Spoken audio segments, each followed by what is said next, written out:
Jornada de la Diada de Catalunya, que ha començat amb molta nuvolositat en molts punts del país i fins i tot alguns ruixats que arribaven en forma de tempesta durant la matinada. Ruixats que al començar el dia han deixat pas a aquest bonic arc de Sant Martí a punts com Camprodon, al Ripollès.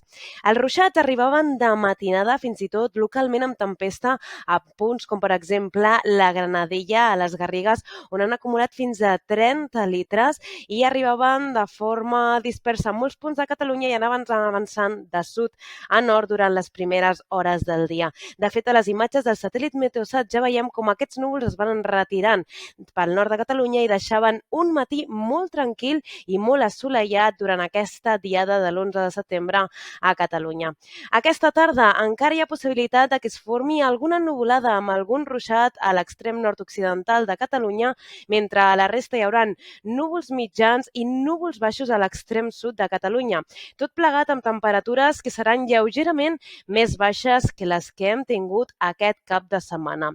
Demà dimarts la situació canvia perquè ja des de primera hora del matí els ruixats podran arribar de forma dispersa al terç oest de Catalunya. Seran ruixats que acumularan quantitats minces però que aniran apareixent des de primera hora del matí.